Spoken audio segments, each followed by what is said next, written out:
I got the idea of van life. I probably like saw something on YouTube or Instagram or something and thought, I want to live a permanent holiday. And at the time, I don't know if I had a job. If I did, it was just a waitressing job, and just thought, yeah, I just want to do that. I think I sort of like probably just wore everyone else down with the idea, and then Emily obviously jumped straight on board, and here we are. So when we were making the van, I was a packaging designer, and before that I went to uni and did product design engineering, so it kind of lends itself well to like helping design and build a van. And then I quit that and now I'm here.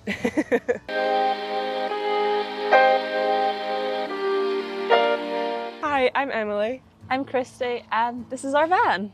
So this is the entry to the van with the shoe storage area here. And then this is the living room area on the lagoon table here, so it swivels. And then we have a bunch of storage underneath the sofas that just has junk in it. And then on top, we've got our clothes. All the clothes live here. So up here we have other storage, so the boxes, they just pull out and you can access them like that. And then it goes quite far back, so we've got a ton of jumpers up here. The entrance is all curved because we wanted it to come in nicely. We made it all ourselves, but the curves took a very, very long time to make. So the sofa we made ourselves, it also took a very long time. All of the electrics are underneath, and we have other storage underneath the sofa too. So we just have to pull out a cushion to access all the other storage under here. So under here we've got the electrics. There's 300 amp hours of lithium battery, 3000 watt inverter, and then on the roof we've got 380 watts of solar. So our inverter is stuffed under our seat, so we don't really like going in to access it, so it does come with a little remote control, so we can like turn it off and on with this. Our kitchen is quite small because we don't really like cooking. We only make like pizzas and burgers and like nice food in here.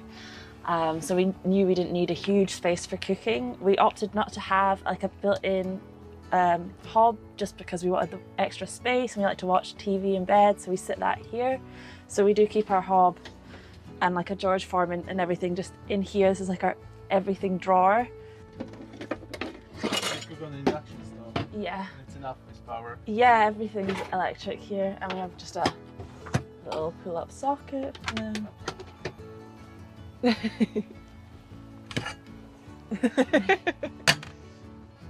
Oh, that's nice. Cold pan. And even... It's so great. I don't know why people don't put pans there. I've never thought about it. It's perfect. Never. Okay. It's the best part is the pan here, and we also have another pan hidden away. But this is the best thing anyone can do, is put their pans on the wall. This is where all our food is. It's on like spring latches, so they've never opened. They stay open, they're perfect. Sweets, hot chocolate. We went for the 65 litre Dometic fridge, and so far it's been fine for us. No complaints. Oh, we also have little pull-out pantry thing. We went for one of these fun taps because we thought if we were dirty or had like dirty shoes or something, we could just twist it and then like hose off outside. But we actually haven't done that very often. It's just nice to have the option. We have a curved door which took so long to make, and we just have our diesel heater and our bin down here. We knew we weren't going to tile our kitchen because we wanted to keep the weight really low, and we really like the look of this wallpaper, so what we did was just, our walls are all 5mm ply and we put wallpaper on it, and then just a little bit of acrylic just to act as a backsplash to protect it against food and water. All our walls are just 5mm ply, either painted or with some wallpaper on them. This switch down here is for the water heater. We've got a 10 litre electric water heater, and it's just got a little red light so we know it's on because it uses quite a lot of the power, so we don't want to forget that it's on or we'll be in a bit of trouble. Oh yeah. Yes. These are just our two switches. We knew we didn't want to have like a lot of like little monitors and switches everywhere, so we kept it to a minimum. We got this one's just for the lights, which is like it just kills them all, or and this one's for the water pump. This is our bathroom area here. So it's like a small shower. It's the smallest shower tray we could find. And then this is the toilet. It's a porta potty. It's very old. It was our grandma's. So it's about 30 years old, but it does the trick. And we also basically use it as storage to dry wet swimming costumes. This is like where we keep all of the shampoo, conditioner, beauty stuff, both of them. Because we're two girls, we need all the space for that. And then there's more storage in behind these towels where we just dump all the stuff no one ever wants to see, like cleaning things. This is the bedroom area of the van. So it's a single bed on the top and a small double on the bottom. So both of the beds have two lights, so depending on what side of the bed you're sleeping at, you've got a light. They also both have a 230 volt socket and two 12 volt USBs. So the reason we bought a Citroen Relay van is because it's the widest, boxiest kind of van, and we knew we wanted to sleep widthways on it to save space for the rest of the things. So the bottom bunk is probably 180-ish, no. 185-ish, 190-ish, we don't know. And the top one is slightly shorter because it curves in at the top, so it's maybe like 180-ish. It's tall enough for us, and we're tall people. And wide was? So the top one is 90 centimetres wide and the bottom one is 120 centimetres wide. So we opted for the Max Air fan, and we put it here between the shower and the kitchen so it can act as an extractor fan to get all the moisture out. It blows in both ways, so you can either have it extracting the air or blowing cool air in to keep you cool. You can put it on an automatic setting so it does it all for you. We've not done that, but you can also leave it open to ventilate the area.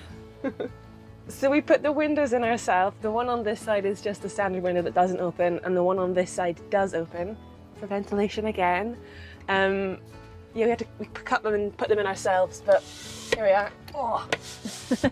And it's hard to close and open. The floor and the roof are insulated with 25mm rigid board insulation, and then all the walls and all the nooks and crannies are just stuffed with wool and some of the rigid as well. Everywhere, very insulated. We knew immediately when we bought the van that we wanted to block it off. We wanted the back to feel like a little house and the front to feel like a car.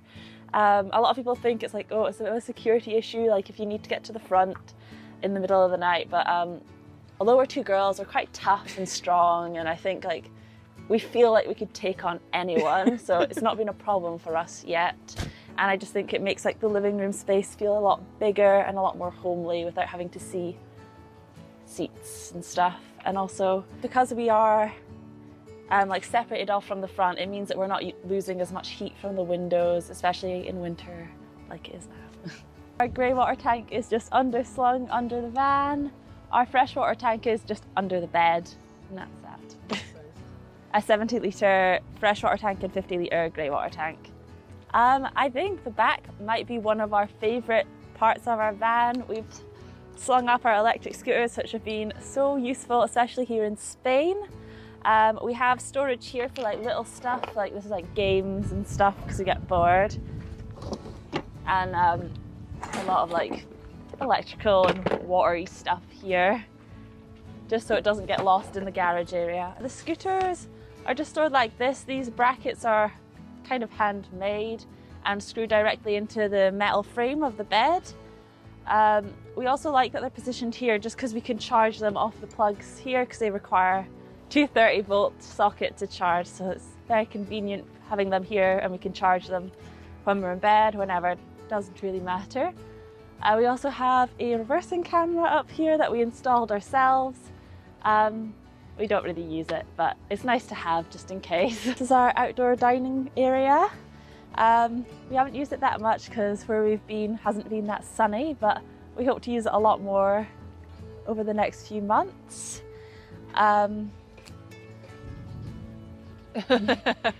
Here we are. We've seen a few people with this outdoor seating design, and we really loved it, but we knew when we did it we wanted to do it a little bit differently because we saw a lot of people with the heavy duty slides on the outside, and we wanted it to we wanted to protect our clothing and just give it a little bit more of a polished finish. So we created a sort of design in that the slides run on the inside of the seats and it's completely protected by a bit of wood and a plywood top. Another great thing about us having an induction hob that's portable is we can actually take it out and cook outside because we've got plugs just back here, so it allows us to have a little alfresco dinner. This bit here is just like our little garage area. It doesn't look very big, but it holds a deceptive amount. We actually have a kayak here, a blow-up kayak, skateboards, wetsuits, helmet, just a lot of stuff stuffed in there. It's very deceptive. And on the back, oops.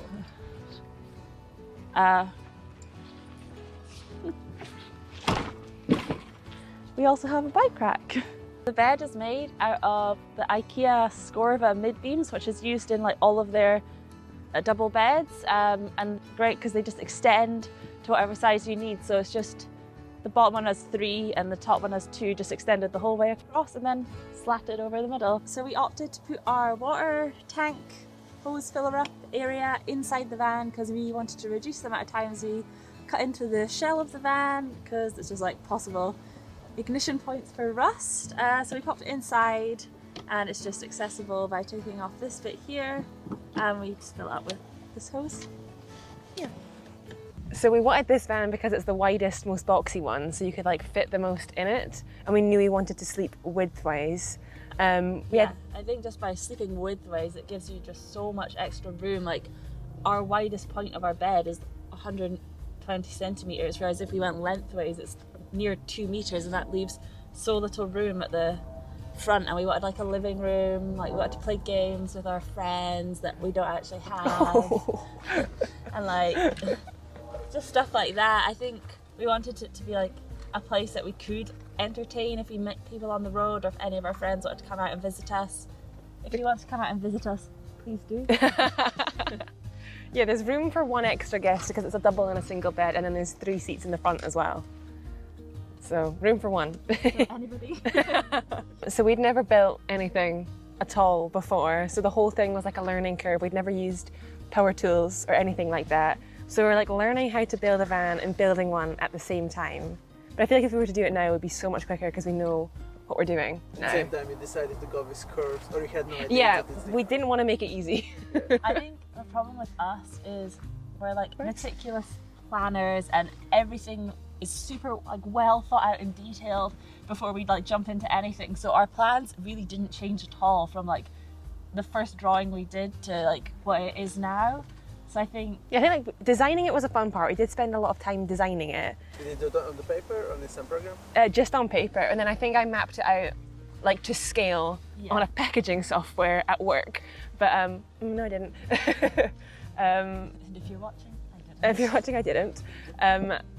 So we could kind of get like the actual dimensions, so we could roughly see exactly the size of things and how they would fit together. But we didn't like 3D model it or anything. We just sort of mapped it out in 2D and went with it from there. How was that about the research, about the water heater, about the electricity? We spent so much time researching. I think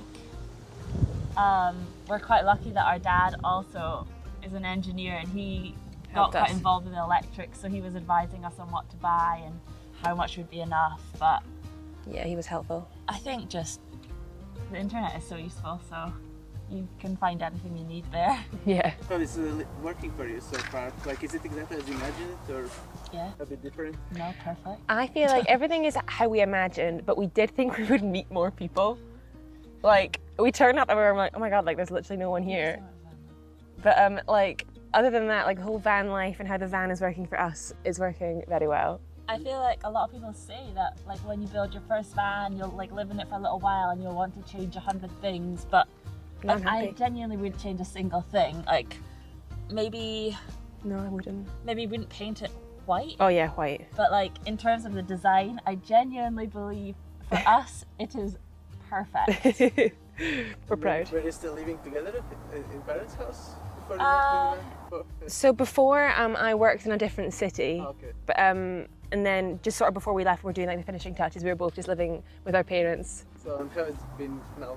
back together in the tiny space? Oh, we're like the same person. Okay. Yeah. We have the same personality, so it's Same very easy. mannerisms. I think a lot of people think we're twins because we're so similar, not in how we look, but we'll say things at the same time, or just be like, it's very in sync to a, like, I don't know. I think it's because we're so close in age and very similar. Yeah, it's easy. And I feel like we get bored too quickly to hold a grudge with each other. So I feel like if Emily does something really annoying, like I'll probably be in a mood for like 10 minutes and then I'll be like, do you want to watch Netflix?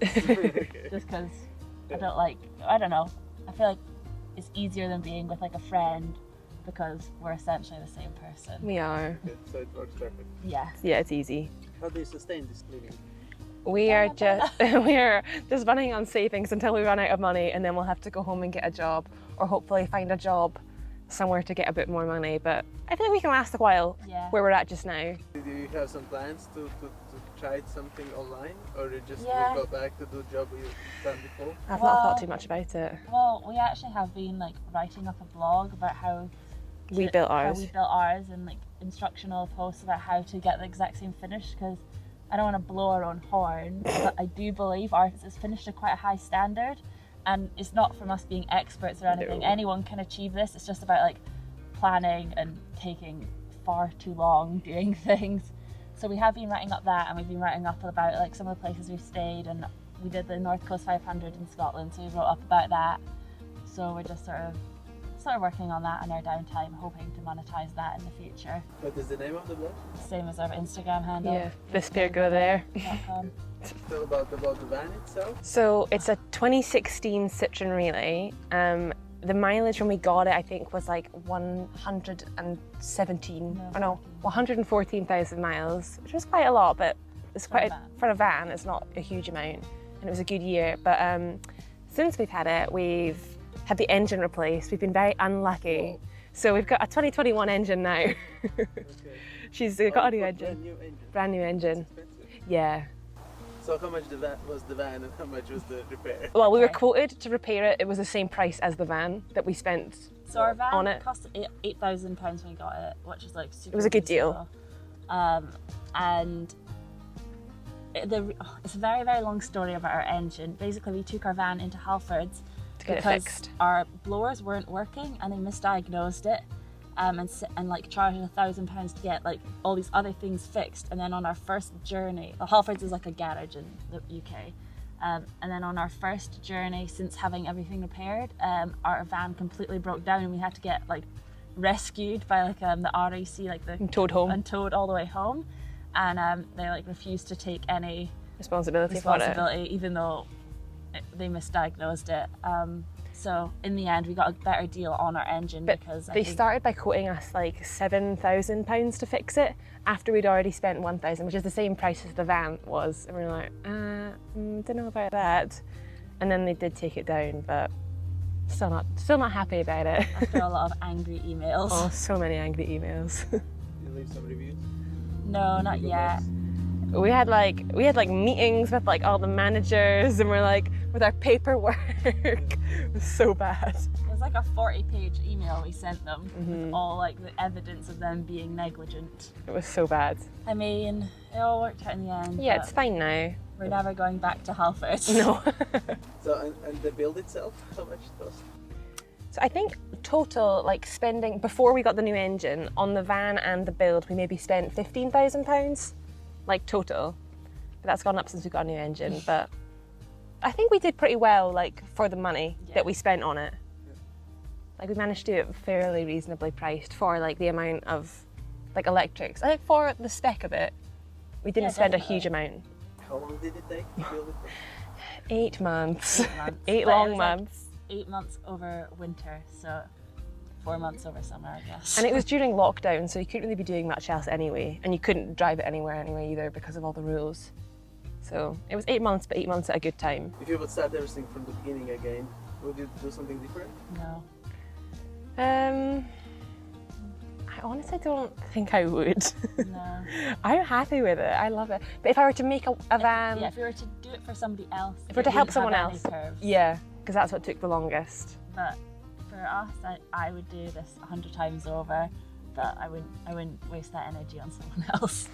Yeah, but I think if I was making it for myself and you weren't there, I'd do the exact same, but just have a higher up bed and more storage underneath. Yeah. But I'd keep the same layout, I think. I like it. It works for us. Yeah. And was there something must-haves you fight over something to have or not have? We knew we wanted to have a shower. Yeah. That was a definite must-have. And a heater. So you both were same mind. We're the same person, basically. So there was nothing like, I want this one No. here and I want I don't think I feel so. like the most thing is like picking like wallpaper and stuff. That's like the hardest stuff for us. Yeah, that was. They're And, like- not same-minded. No, we are, but like I feel like maybe like picking colours. It's like, oh, I like this shade. Okay, I like this one, and then we'll just find one in In the middle. Yeah, it wasn't hard to No, I come to a decision. We're, I don't know, we're very similar. Yeah, it's easy that way. And where did you look for inspiration? Probably Instagram mostly, Yeah. I would have said. I feel like what we did is I feel like we also looked at a lot of other vans and like saw what wasn't maybe working for them, and then thought, right, okay, we'll try to avoid that. And so I think, I don't know. But like pictures wise, we definitely looked a lot on Instagram Yeah. for inspiration, I think. And what is your, in the near future, the plan? Just- How long are you planning to travel in the van? Until we run out of money. But I don't know when that will be. No. Because to be honest, I feel like when you're living in a van, you don't spend that much money. Like you can make a little bit of money last quite a long time. But Like definitely all summer. definitely all summer. But yeah, we just have to be careful about coming in and out of the Schengen area and then having to go back into it to get home. Do you have any advice to someone who is looking to start this journey? Plan everything more than you think you'll need to, and check out our blog. It's got some really handy information. I also feel like it's the things that you don't think will be expensive add up. Yeah. Oh, yeah. Like the price of plywood and. Yeah. Screws. Yeah, like it all adds up and you're like, oh shit. But like the big stuff, you know how much it's going to be, so it's not a shock. When you were building, were you thinking about the weight? Like you were Yeah. I somehow feel- calculating it? We didn't really calculate it, but we tried to keep everything as light as possible. So that's why all the walls and things are only 5mm ply, and like under the seats and stuff, it's only 5. Because 5mm ply is strong enough to hold it, but it's not like heavy. We didn't want to put tiles and stuff, so we used like 2mm plastic. So everything was a lot lighter. I feel like when we saw a lot of people's like van builds on YouTube, that's the one thing we were like, oh God, like the thick wooden beams were like, that feels like it's going to be too heavy. So ours is like just plywood basically, thin Yeah, it's plywood just everywhere. a plywood box inside a metal box. I think also we like when we were building, we were really considerate about where the weight was. So I would say our van is really level. Like each there's no heavier side The heaviest things are placed over like the wheels. on the axis. So we've got our water tank that's between the back wheels, which obviously in an ideal world we want it a bit further forward, but because it's between the wheels, it's pretty. Yeah, it keeps good. it grounded pretty And well. our batteries are up at the front, so we wanted to keep as much weight forward as possible. But I think we've done a pretty good Yeah. job of like being considerate about the weight and where the weight is. Oh, I've got a tip for anyone. Before you like build and you're running all your wires for your electrics, run like 5 more than you Spares. think to every corner of the van because you might use them. Yeah, we did run spare wires and they came in handy.